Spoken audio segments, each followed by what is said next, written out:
My men's size, I think, is 6. I'm pretty sure. Well, mine's 6. Yours is 7. And then mine's 7.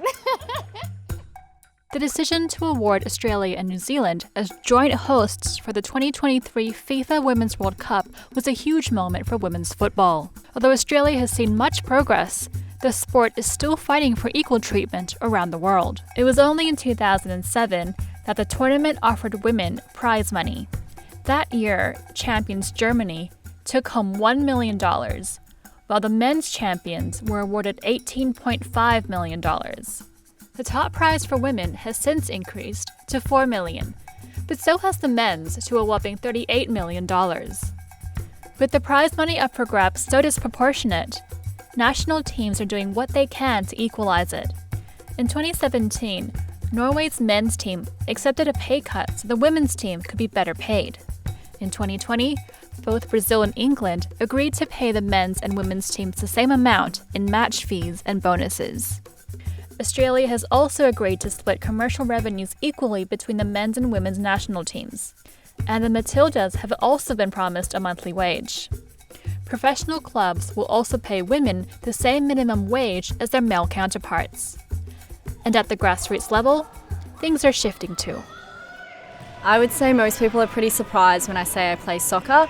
They always say, didn't know you play soccer, or, that's interesting. The fact that we can almost get 3 women's teams together is very surprising to them just at one club, because most clubs to have 3 men's teams is like an achievement. The club this year changed a few things around as well to cater for the girls, because there was never sanitary bins in the toilets and stuff like that. But finding well-fitting footwear is still an issue.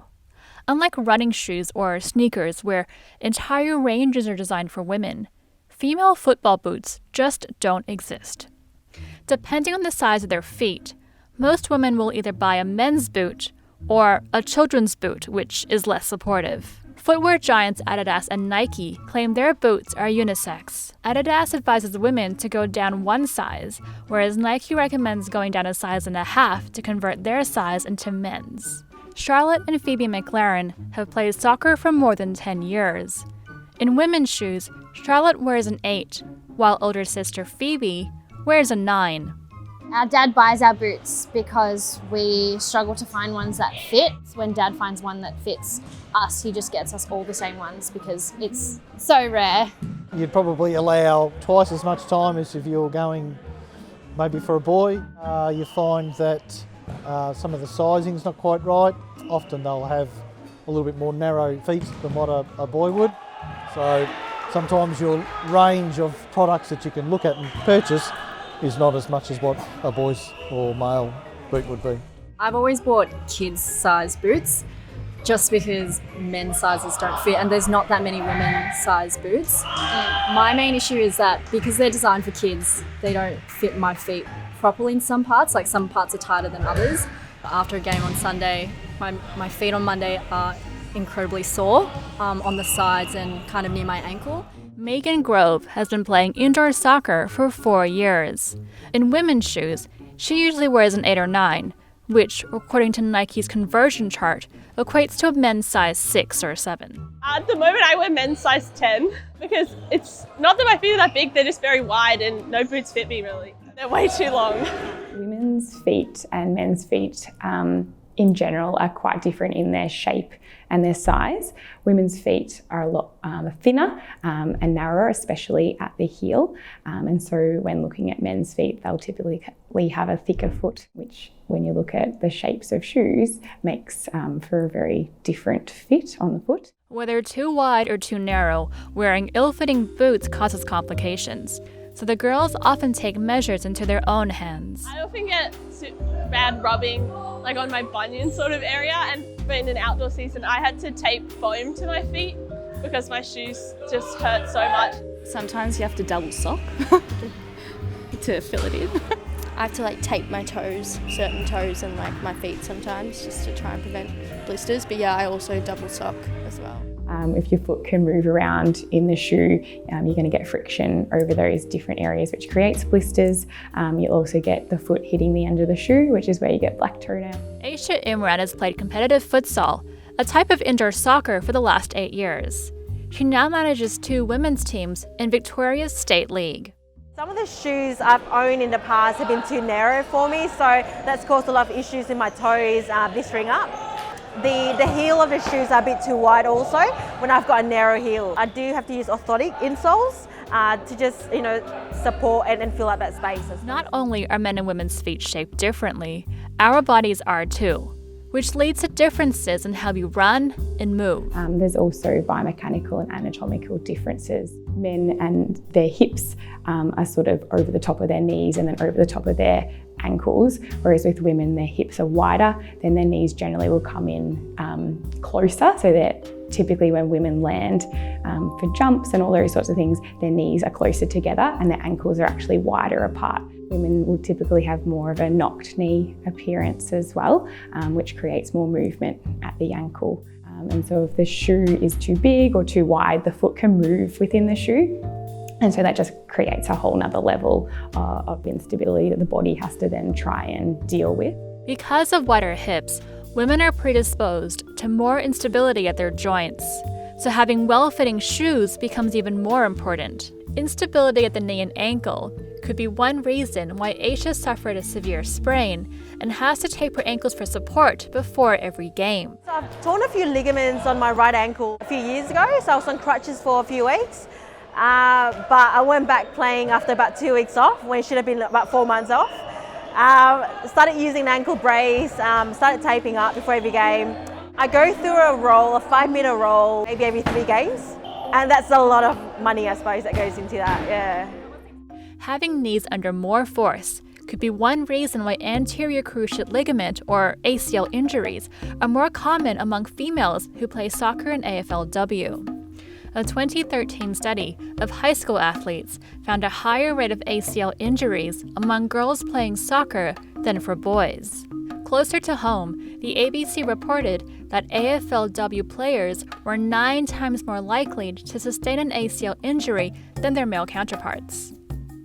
Women don't get injured more than men. There's just a difference in the types of injuries that they get. So typically women have a lot higher risk of experiencing anterior knee pain. They also have problems with their ITB more likely than men. There is a higher risk of injuries to the knee, especially sort of the ACL, which there's lots of factors to play into that. So stability is important for women, probably more so than men, just because they have more movement at their joints due to a range of reasons, from hormonal, but also just their mechanics. Improving the way boots fit is one way to improve stability for women in the field. But footwear manufacturers tend to focus more on the external features of a shoe, like what the boot is made of and where the studs will go, rather than what's going on inside the shoe and how this will affect the foot. It's very hard to navigate as a female when you walk into a footwear store, because there's not a lot of information about, which is better for women or which section is a women's section. It's like if there was women's boots designed specifically for women to take into account the way that their bodies move, that would be awesome. I don't think we're going to get there anytime soon with football boots, because there's just not that range behind them, and there's just not as many people playing football as there is running. So I've been personally really kind of pushing for women to get into a women's football boot. There's not a big range or anything like that, but I think, we need to get behind the guys that are doing something to make a difference for women's football and soccer as well. One team working hard to tackle the industry is Ida Sports, a Melbourne startup designing football boots specifically for women. We spoke to one of the co-founders, Ben Sandhu. All the research so far has been done on men's bodies, men's musculature. All the research and development basically kind of happens around, the male anatomy. And that kind of reflects the broader issues that we've heard from female athletes about how they feel treated like second-class citizens. And, at a club level, they're getting the worst pitches, or they're getting uniforms that don't fit them properly, or they're just expected to kind of fit in to the male side of things. If you see a boot labelled unisex, almost certainly that means it's been designed for men. They usually list the men's size first, which pretty much tells you what you need to know. And when it has the sort of /women's, all they've done is just measured the length of the boot and said, what would that correspond to in a woman's size? When Ben's co-founder Laura was busy on Mount Kilimanjaro, setting the world record for the highest ever altitude a football match was played, she discovered that the lack of female football boots was a global problem. Back in Melbourne, she and Ben began molding outsoles in her kitchen and developed the Franken shoe, which was literally parts of shoes cobbled together. Since then, they've partnered with clinicians, researchers, shoemakers, and professional athletes to construct a boot tailor-made for the female foot. It's taken a few years and a few more prototypes before their product was ready to market. Continuously evolving, their current boot has been well received by players, and one of their biggest advocates is Tash Rigby from Perth Glory. I love my Ida boots because if I'm training or if I'm playing in them, they're so comfortable and they feel like they really mold to my foot, and I don't feel like when I'm taking steps that they're super impactful. And so after every training session and after every game, I don't have those sore feet like I usually would have in the male boots, and I think that's what really works for me. A lot of brands are specifically focused on men, and Ida has done the complete opposite and is honing in on females, and I feel like there's not enough attention on females. So to be lucky enough to have this boot tailored around the female foot specifically is so awesome.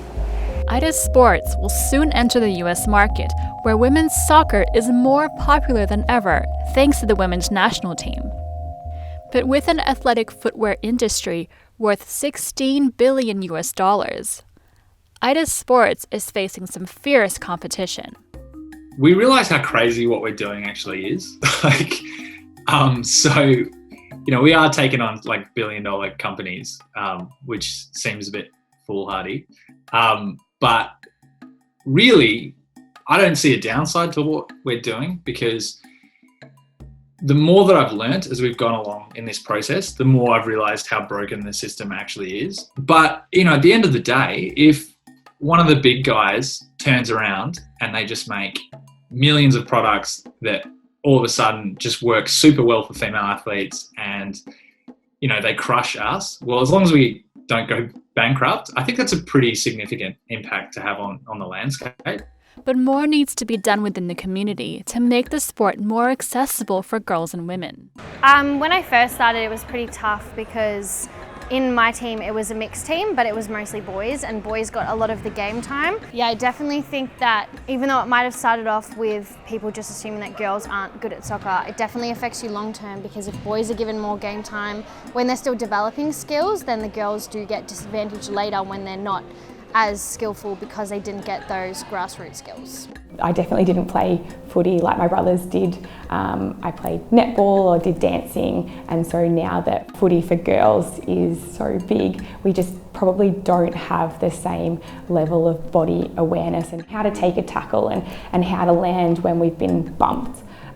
So I think that maybe there needs to be a little bit more education into what women can do to reduce their injury risk before they get into those sports. So just like we do pre-season training for, most boys would be doing pre-season training, I think pre-season training for women is just as important, or if not more important, to reduce injury risk. But it could also be as simple as having more conversations about the lack of options for women. I got a text yesterday from a player who said, I was talking about Ida Sports to my dad, and I was telling him that I had to wear kids' boots, and he didn't know that. And she's been playing football for 20 years. For a lot of men, and I was one of these men, I didn't know this problem existed. There's so many men out there that we've spoken to who don't really think that this problem exists, or things are the way they are somehow because of a lack of female talent. And when you put this problem in front of their face and you say, hey, just Google women's football boots, see what comes up, you can see something change in their mind about, if they're having to wear men's football boots, what does that say about the kind of barriers that there are for women and girls that I haven't been exposed to as a man? So it's a really fascinating way to open up the conversation about what are our women and girls actually facing, and how can we address that? But given the structural and systemic challenges that women are up against, how is having proper fitting football boots supposed to have any real impact? Structurally, the problem in sports is that we put every barrier in front of our women and girls from the very beginning. So when you hear this argument that the quality of women's football isn't good as men's football, well, of course it isn't. We pay them globally an absolute fraction of what their male counterparts receive. We don't give them the elite coaching pathways that their male counterparts receive. Like, you're not comparing apples and apples when you make that comparison. So our justification for football boots and why we'd start with football boots is because that is an unnecessary barrier to females performing at their best. I guess personally, I want to be able to go into a store and have just as many options as men do. We play the same sport, so I think, we should have access to that. Mojo News contacted Nike and Adidas for comment, but neither company responded.